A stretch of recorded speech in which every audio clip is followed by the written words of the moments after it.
रहे सभी दर्शकों का स्वागत है। दिन भर की तमाम ताजा तरीन खबरों के साथ हाजिर हूं मैं सपना और बुलेटिन का आगाज सुर्खियों के साथ। आबकारी विभाग पर एंटी करप्शन ब्यूरो टीम का शिकंजा। रिश्वत के 1,08,000 सहित 21 शराब की बोतलें भी बरामद। जिले में बिगड़ी कानून व्यवस्था के लिए पुलिस प्रशासन जिम्मेदार, बोले माकपा नेता रामेश्वर वर्मा। 4 अप्रैल को सभी पुलिस थानों के आगे करेंगे प्रदर्शन। आर्मी वर्दी में मोदी के चिपके स्टिकर। भाजपा जिलाध्यक्ष बोले नहीं है आचार संहिता का उल्लंघन। और कृष्ण जैन हुए इफ्को की 14वीं प्रतिनिधि सभा के सदस्य निर्वाचित। कहा इलाके के किसानों के हित में करूंगा हर संभव प्रयास। खबरें विस्तार से।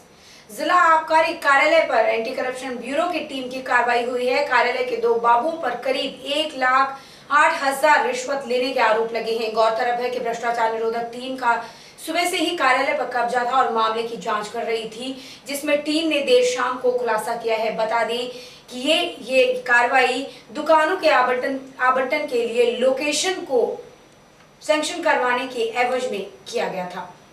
हमेशा दूसरों पर छापामारी करने वाला विभाग आज खुद जांच के घेरे में खड़ा है। जी हां, आबकारी विभाग पर आज एंटी करप्शन ब्यूरो की टीम ने शिकंजा कसा है, जिसके तहत कार्यालय के 2 बाबुओं पर करीब 1,08,000 की रिश्वत लेने के आरोप लगे हैं। बता दें कि लॉटरी के द्वारा आवंटित दुकानों के मामले में लोकेशन को पास करवाने के एवज में लोगों से पैसे वसूलने के लिए ये कार्रवाई की गई। सीकर से आई एसबी की टीम आज सुबह से ही आबकारी कार्यालय में मौजूद थी और मामले की जांच कर रही थी, जिसके बाद देर शाम को इस बात का खुलासा किया गया।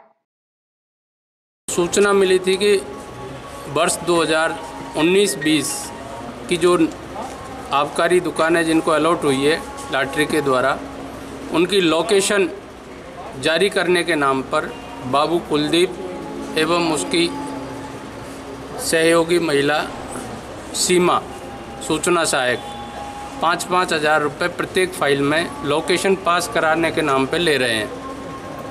इस सूचना पे हमने आके या कार्यालय में सर्च किया तो बाबू की जेब से करीब 95,000 रुपये मिले हैं, जो स्वयं भी ये कह रहा है कि भाई मैंने अलग अलग आदमियों से कोई 1,000, कोई 2,000, कोई 5,000 जिसने जैसे दिए वैसे लोकेशन की फाइल को पास कराने के नाम पे लिए हैं।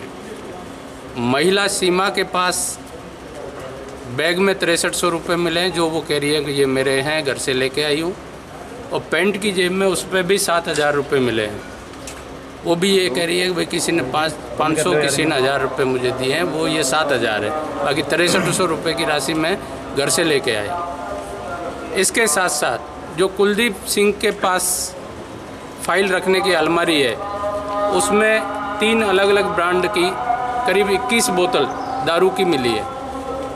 उस पर भी कार्रवाई की जा रही है। एक्साइज एक्ट में उसमें मुकदमा होगा पृथक से।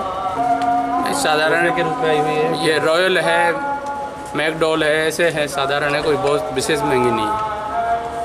बाकी 21 बोतल है टोटल, तो वो जांच का विषय। बाकी फिलहाल जो राशि जिसके कब्जे से मिली है वो मैंने आपको।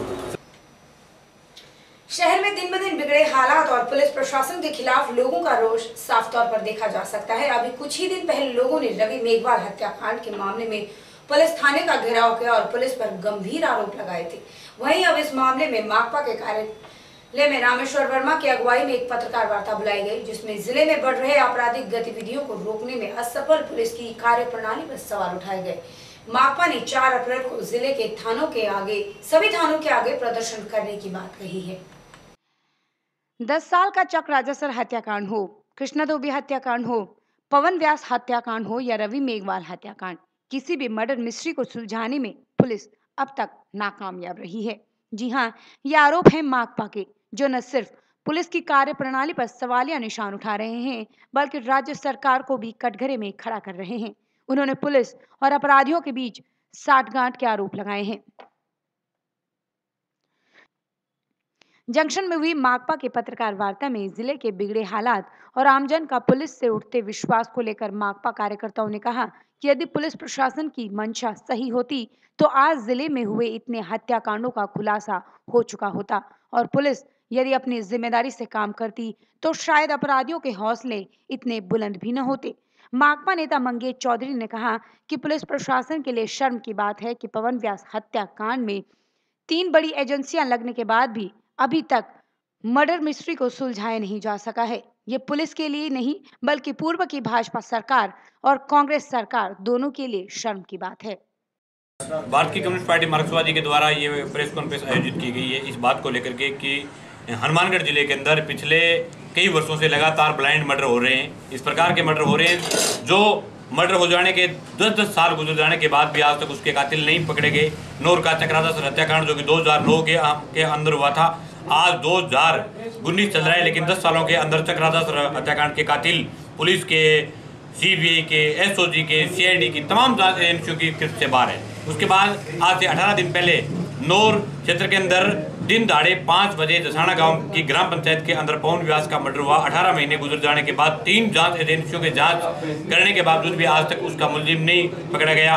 श्रींगसर गांव के अंदर एक बच्चे का मर्डर, ये जो तमाम जिले की जो कानून व्यवस्था बिगड़ी हुई है, इन कानून व्यवस्था के खिलाफ भारतीय कम्युनिस्ट पार्टी मार्क्सवादी आने वाली 4 तारीख को पूरे जिले के तमाम थानों पर प्रदर्शन करते हुए हम ये मांग करेंगे कि जिले की कानून व्यवस्था को सुधारा जाए और जो ब्लाइंड मर्डर जो कि जिले के बने हुए उन तमाम ब्लाइंड मर्डरों को खोला जाए। अगर समय रहते उनको नहीं खोला गया तो कम्युनिस्ट पार्टी इस मामले को लेकर के मजबूती के साथ आंदोलन को और ज्यादा तेज करते हुए लड़ेगी। अप्रैल पे इन सारे सवालों के ऊपर तमाम जो जिले के थाने हैं वहाँ प्रदर्शन करेंगे और मांग करेंगे, क्योंकि राज्य सरकार की और पुलिस की ड्यूटी है अभी वो किसी पे तो फिक्स करें कि 10 साल के बाद भी चक्राजा सर के हत्याकांड का पता नहीं लगा, कृष्णा जोगी के हत्यारों को नहीं पकड़ पाए। इसी तरह से अभी ये जो दिन में उनको हम कैसे कहें कि ब्लाइंड मर्डर है, दिन के अंदर गांव की पंचायत घर के अंदर कोई मार के चला जाए और यहाँ ढिल्लो कॉलोनी के अंदर जो है पूरे परिवार के सामने किसी को गोली मार के निकल जाए, उनको हम कहें जी ब्लाइंड मर्डर है। उन्होंने सबूत दिए हैं, उन्होंने बताया है इस तरह के लोग हैं। उन्होंने ये भी कहा है कि ये वो बात कर रहे थे, भाषा कौन सी बोल रहे थे, उनके पास मोबाइल था और उनको वो मोबाइल पर ट्रेस कर सकते थे, टेलीफोन आया उनका। वो इसीलिए है कि ये जो है अपने यहाँ की आपराधिक घटनाएं बढ़ रही है, पुलिस में इसका पूरा हाथ है और इसी के खिलाफ हमारा पुलिस थानों पे हमारा प्रदर्शन करने का मतलब ये है कि पुलिस अपनी ड्यूटी को ईमानदारी से नहीं कर रही और वो मुलजिमों को फायदा पहुंचा रही है। इस नीति को बदले और जो दोषी है उनके खिलाफ कार्रवाई की जाए। लोकसभा चुनाव के मद्देनजर भाजपा पार्टी ने अपना प्रचार प्रसार शुरू कर दिया है, जिसके तहत दुकानों पर जाकर मोदी के फोटो वाले स्टिकर चिपकाए गए हैं। फोटो में खास बात है कि प्रधानमंत्री नरेंद्र मोदी को आर्मी की वर्दी में दिखाया गया है और इस पर एक स्लोगन भी छपा हुआ है। इस बात पर जिलाध्यक्ष बलवीर बिश्नोई का कहना है कि आर्मी का इस्तेमाल किसी भी तरह के चुनाव प्रचार के लिए नहीं किया जा रहा और यह आचार संहिता का उल्लंघन नहीं है।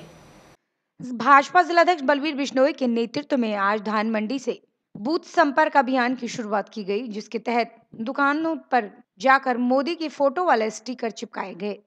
उन्होंने कहा कि मोदी की नीतियों के चलते एक बार फिर से मोदी सरकार ही बनेगी और नरेंद्र मोदी ही सत्ता में आएंगे। उन्होंने जो वादे जनता से किए हैं वो सब पूरे किए जाएंगे।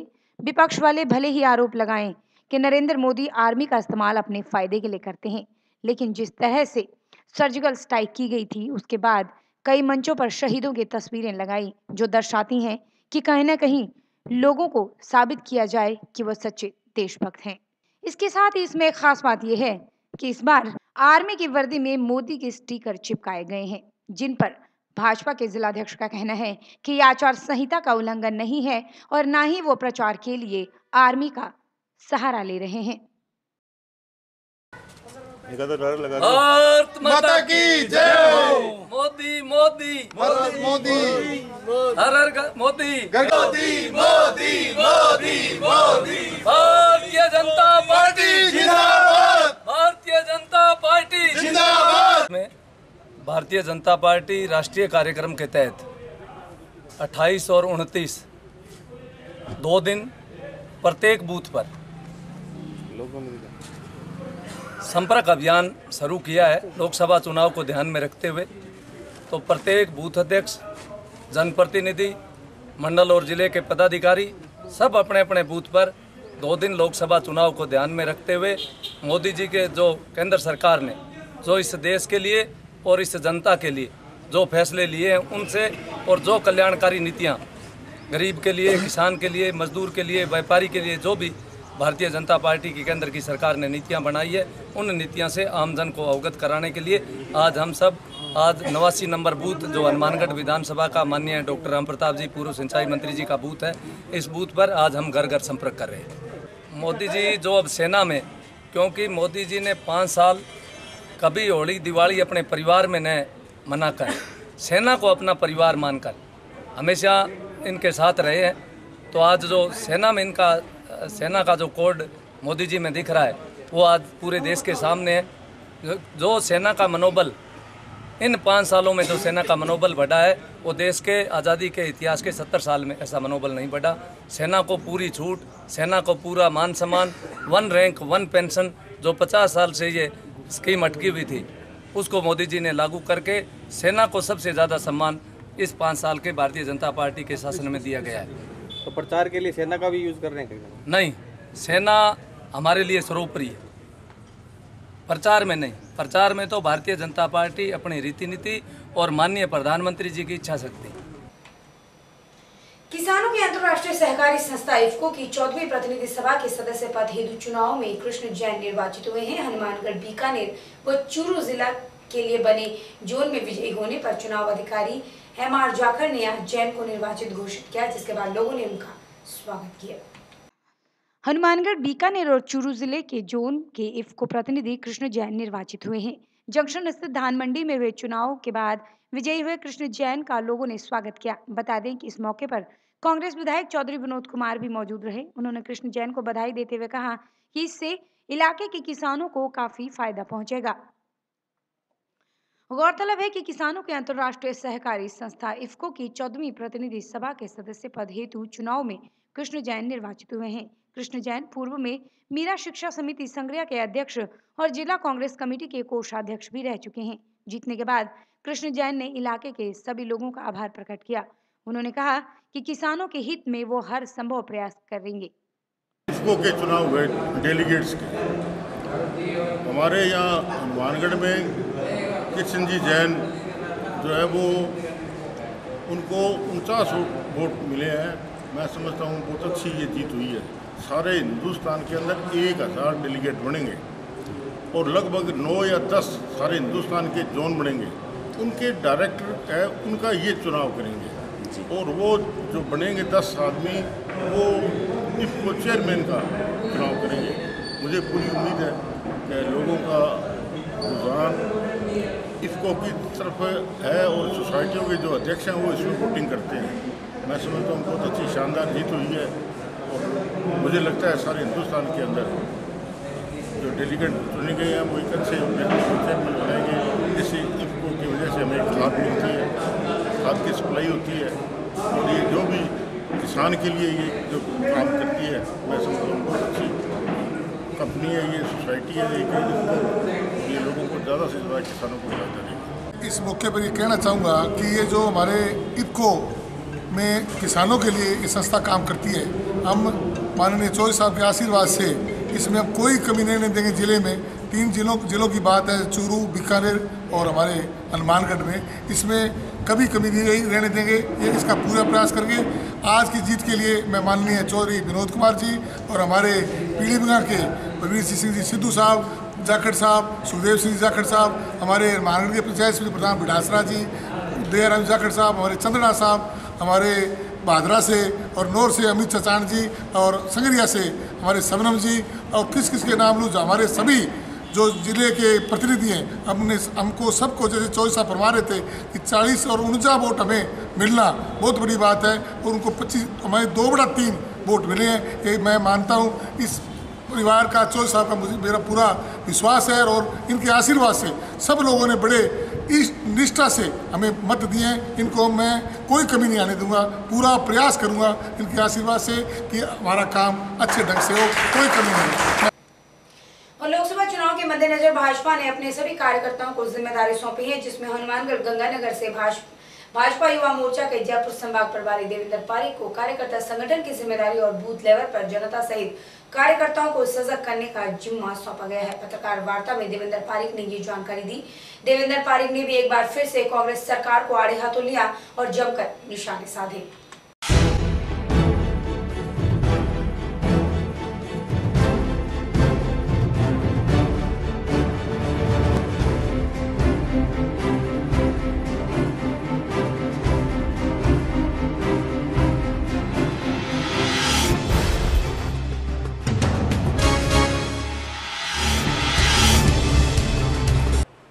एक तो मुझे भारतीय जनता युवा मोर्चा द्वारा श्री गंगानगर लोकसभा क्षेत्र का प्रभारी पार्टी द्वारा मुझे जिम्मेदारी दी गई है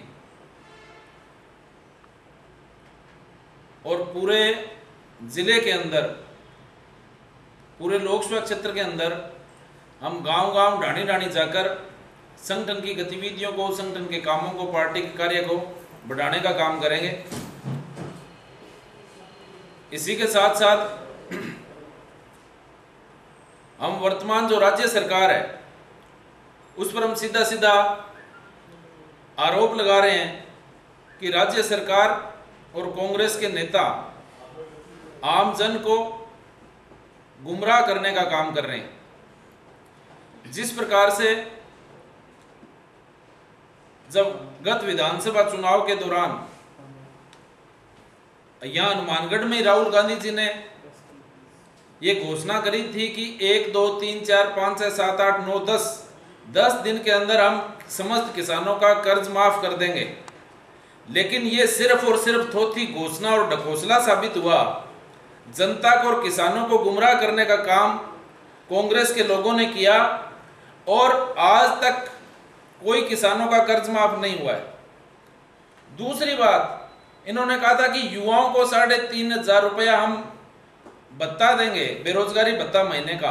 आज तक एक पैसा युवाओं के लिए इन्होंने ना तो भत्ता दिया, ना इन्होंने कोई काम युवाओं के लिए किया है। इतनी मौतें हुई और किसान आत्महत्या कर रहे हैं और बहुत सारी ऐसी बातें अभी किसानों के लिए हमारी पार्टी लगातार आवाज उठा रही है कि किस प्रकार से जो डिफॉल्टर किसान है उनकी कुड़की सरकार ने निकाली है और किसान अपने आप को ठगा हुआ महसूस कर रहा है कि उनको प्रताड़ित किया जा रहा है। और युवाओं के लिए आज तक सरकार ने एक शब्द भी सरकार बनने के बाद में नहीं बोला। इन सारी बातों को लेकर हम राज्य सरकार को घेरने का काम करेंगे और गांव-गांव, ढाणी-ढाणी में जाकर लोगों को इस बात के लिए जागरूक करेंगे और सरकार को सबक सिखाएंगे। बुलेटिन में वक्त एक छोटे से ब्रेक है। ब्रेक के बाद भी खबरों का सिलसिला इसी तरह जारी रहेगा। आप देखते रहिए sky channel. Baby Happy Modern PG College, a brand for quality education. Students के कैरियर को ध्यान में रखते हुए विभिन्न प्रकार के कोर्सेज करवाए जाते हैं, जैसे BSc, BCom, BCA, BA, MSc Chemistry, Physics, Botany, Zoology, Mathematics, Computer Science, MCom, ABST, MA Geography, Sociology, Punjabi. महाविद्यालय स्टाफ की कड़ी मेहनत से गत 6 वर्षों के परीक्षा परिणाम में 145 विद्यार्थियों ने महाराजा गंगा सिंह विश्वविद्यालय की वरीयता सूची में स्थान प्राप्त कर एक नया कीर्तिमान स्थापित किया है। महाविद्यालय कॉर्पोरेट वर्ल्ड को ध्यान में रखते हुए समय समय पर विद्यार्थियों के लिए कैरियर गाइडेंस सेमिनार आयोजित करवाता है। महाविद्यालय में सभी प्रायोगिक विषयों की सुसज्जित लैबोरेटरीज, प्लेग्राउंड तथा ट्रांसपोर्ट आदि की सुविधाएं उपलब्ध हैं। ब्रेक के बाद आप सभी का एक बार फिर से स्वागत है। कुछ और खबरों का रुख करेंगे। न्याय योजना के तहत राहुल गांधी के द्वारा देश के 5 करोड़ परिवारों को सालाना 72,000 देने का ऐलान किया गया है। इस बात की जानकारी डीसीसी उपाध्यक्ष तरुण विजय ने दी। इस योजना से 5 करोड़ परिवार और 25 लाख लोग लाभान्वित होंगे। कार्यालय में हमने राजस्थान प्रदेश कांग्रेस कमेटी के निर्देशानुसार प्रेस कॉन्फ्रेंस की। आज प्रेस कॉन्फ्रेंस का मुख्य जो हमारा मुद्दा था वो ये था कि हमारे राष्ट्रीय अध्यक्ष राहुल गांधी जी ने हर गरीबी को दूर करने के लिए, जो हर गरीब परिवार के बैंक खाते में 72,000 रुपये अगर हमारी कांग्रेस की सरकार बनती है तो हम हर परिवार के हर महिला के खाते में, स्पेशल महिला के खाते में 72,000 रुपये सालाना डालेंगे। जो इसका सबसे बड़ा मुख्य उद्देश्य यही है कि पूरे भारत से गरीबी को दूर किया जाए। और जैसा कि राहुल गांधी जी ने राजस्थान में, मध्य प्रदेश में ये वादा किया था कि अगर कांग्रेस की स्टेट में सरकार आती है तो हम किसानों का ऋण माफ़ करेंगे। जिस तरीके से किसानों का ऋण माफ़ किया है उसी तरीके से कांग्रेस की सरकार आने पर सभी के खातों में 72,000 रुपये सालाना महिलाओं के खाते में डाले जाएंगे, जिससे गरीबी दूर होगी। विधिक सेवा प्राधिकरण द्वारा Rahul Gupta memorial charitable trust में विधिक सेवा शिविर का आयोजन किया गया, जहां 2 लोगों के कृत्रिम अंग प्रत्यारोपित किए गए। विधिक सेवा प्राधिकरण के विजय सोनी और सीजीएम आशा चौधरी इस मौके पर मौजूद रही। विजय सोनी ने कहा कि लोगों के चेहरों पर मुस्कान लाने के लिए संस्था हमेशा से ही प्रयासरत रही है और आज विधिक सेवा प्राधिकरण के द्वारा ये जानने की कोशिश की गई कि कैसे निःशुल्क अंग प्रत्यारोपित किए जाते हैं और इस संबंध में किसी को भी प्राधिकरण के द्वारा कैसे सहायता पहुंचाई जा सकती है।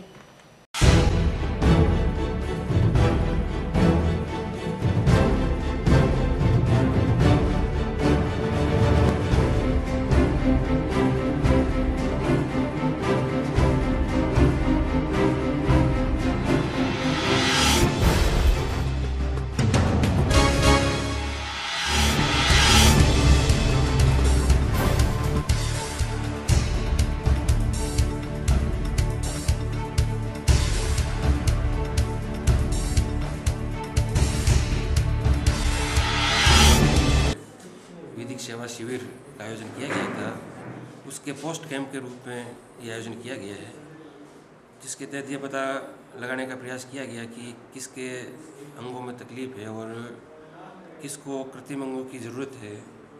इसके आधार पर ये पता चला कि ये राहुल सेवा संस्थान ऐसा संस्थान है जो निःशुल्क कृत्रिम अंग प्रत्यारोपण का कार्य कर रहा है और पिछले 11 वर्ष से ये कार्य कर रहा है, जिसके तहत अनेक कृत्रिम अंग का प्रत्यारोपण निःशुल्क कर जिस व्यक्ति के शरीर का अंग काम करना बंद कर दिया उसको कृत्रिम अंग लगाकर नई जिंदगी दी है।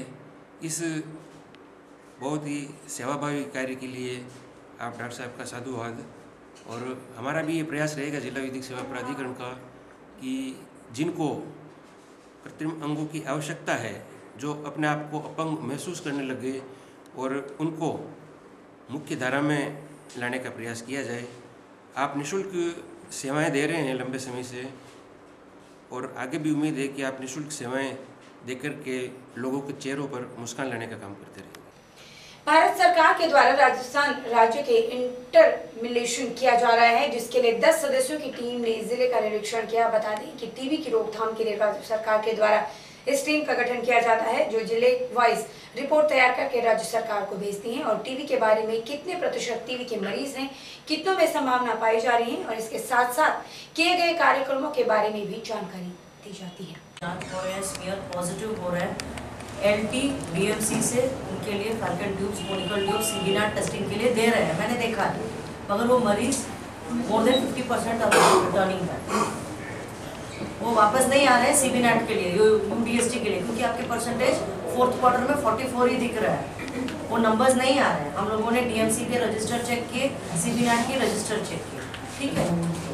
हाँ, वो क्या होता है, पहले आपकी डीटीसी आपके डीएमसी आ रहा है, स्मीयर की वो 2 सैंपल दे रहे हैं, तो 2 सैंपल दे रहे हैं, उनका स्मीयर की जांच हो रही है, स्मीयर पॉजिटिव बन जाए तो कहाँ भेजाते हैं, फॉल्कन ऑफर करते हैं। क्यों ऑफर करते हैं, यूडीएसटी के लिए क्या टेस्ट करेंगे, सीबीनाट करेंगे। आपने दे दिया, मगर आपने ये फॉलो नहीं किया कि वापस वो पेशेंट आया कि नहीं। सरकार द्वारा राजस्थान राज्य का इंटरनल इवैल्यूएशन किया जा रहा है 25, 26, 27, 28, 29, 5 दिन में, जिसमें 3 दिन फील्ड विजिट होगी, जो डिस्ट्रिक्ट की फील्ड विजिट हो रही है। तो डिस्ट्रिक्ट की फील्ड विजिट के अंतर्गत अभी 10 मेंबर्स हमारे यहाँ हनुमानगढ़ ज़िले में 25 और 26 को 4 ब्लॉक्स में उन्होंने विज़िट की, और उसमें से जो पॉइंट्स निकल के आए कि जो हम काम कर रहे हैं वो अच्छा कर रहे हैं, लेकिन इसमें और कैसे इम्प्रूवमेंट कर सकते हैं, उस पॉइंट पे डिस्कशन हुआ। हमारे यहाँ मुख्य चिकित्सा एवं स्वास्थ्य अधिकारी से मिले, कलेक्टर साहब से भी मिले, और उसके बाद उन्होंने उनको फीडबैक दिया, और उस फीडबैक पे निकल के आया कि हमें एक तो जैसे पेशेंट को जो 500 रुपये प्रति माह देना है वो सभी को सही तरीके से मिले और उनके समय पे मिले। नंबर 2 है कि प्रत्येक टीबी के मरीज़ को हम दवा पूर्णतः खिलाएं और उनका पूरा इलाज पूर्णतः अच्छा हो। हीमोफीलिया सोसाइटी बीकानेर चैप्टर के द्वारा जिला अस्पताल में हीमोफीलिया के कारण, इसके बचाव और इसके वजह के बारे में आमजन को जागरूक करने के लिए एक कार्यक्रम का आयोजन किया गया। इस मौके पर पीएमओ एमपी शर्मा ने लोगों को हीमोफीलिया मुक्त जीवन कैसे जिए इस बारे में जानकारी दी। दान हमारे संस्कृति में, भारत की संस्कृति में दान का बहुत महत्व है। शादी भी करते हैं तो कन्यादान करते हैं, और किसी भी दान का पैसे का बहुत महत्व है। जमीन का है, कोई जमीन दे के हॉस्पिटल बनाता है, इस हॉस्पिटल के जो शुरुआती चंदे से हुई है, दान से हुई है, लोगों ने रूलिंग में दान दिया। लेकिन एक दान ऐसा है तो उसको कोई भी कर सकता है, स्वस्थ आदमी कोई भी कर सकता है, और जिससे सीधी जान बचती है, वो है रक्तदान। इसी जागरूकता के लिए और सब कुछ कह रहे हैं, थोड़ी देर में बुलाऊंगा सर आपको, बाद में आपको बताना। तो इस कार्यक्रम का महत्व है। आप ये समझ सकते हैं कि कई बार हमारे पास 15-20 लोग आते हैं, एक्सीडेंट हो गए, और हमारा ब्लड बैंक मैं खुद कह सकता हूँ आपको इतना ठीक चल रहा है, बल्कि बीकानेर रीजन में मेडिकल कॉलेज में ब्लड बैंक होते हुए भी हमें उस वक्त ये जरूरत नहीं पड़ती कि जो रिश्तेदार घायल आए मैं वो ये कहेंगे आप ब्लड दो, आपको हम रिप्लेसमेंट दोगे तो हम आपको डोनेट करेंगे, आपको ब्लड चढ़ा पाएंगे आपको मेडिसिन। ये सब क्यों हुआ, क्यों हो सकता है, कैसे हुआ, हमारी टीम का हार्डवर्क और पब्लिक जनता कैंप लगा दान में आए और इसमें आप जो संस्थाएं जिला चिकित्सालय को सहयोग कर रही हैं, हम उससे और उम्मीद करते हैं कि वो अधिक से अधिक कैंप लगाकर इस पुण्य कार्य में अपना सहयोग और करें, क्योंकि जितना ब्लड आप दे पाएंगे उतना ही फ्री ऑफ कॉस्ट इमरजेंसी और हमारा JSY जिसके अंदर हमें गर्भवती महिलाएं आती हैं जिन्हें हमें ब्लड चढ़ाने की जरूरत पड़ती है, और खून देने के लिए हमारे समाज में बहुत सारी भ्रांतियां हैं, उसके रिश्तेदार कोई खून नहीं देना चाहता है, तो हम ये चाहते नहीं कि वो उसके साथ आया परिजन खून देने के लिए मजबूर हो, और वो तभी संभव है जब आप सभी संस्थाएं हमारे को जितने ब्लड डोनेशन कैंप लगा के सहायता करेंगी उतना ही हम लोगों को निःशुल्क ब्लड देकर उनकी हम जान बचा पाए। बेसिकली जो हीमोफीलिया बीमारी है ये जेनेटिक डिसऑर्डर है और ज़्यादातर में ये माँ बाप से उनके जो बच्चे होते हैं उनमें आती है। एक्स लिंक्ड रिसेसिव डिसऑर्डर है ये। इसमें आपको जो मरीज होगा उसके जो परिजन होंगे उसके मामा नाना और मौसी के लड़के। स्वैच्छिक रक्तदान, हीमोफीलिया और थैलेसीमिया पे एक कार्यशाला का आयोजन किया गया, जिसमें लोगों को ये बताया जाएगा स्वैच्छिक रक्तदान क्यों ज़रूरी है, थैलेसीमिया क्या है और हीमोफीलिया क्या है, इनके रोगियों की पहचान कैसे करी जाए और इनका इलाज क्या है। तो बुलेटिन में आज के लिए इतना ही। कल आपके सामने कुछ और खबरों के साथ पेश होंगे, तब तक के लिए मुझे दीजिए इजाजत।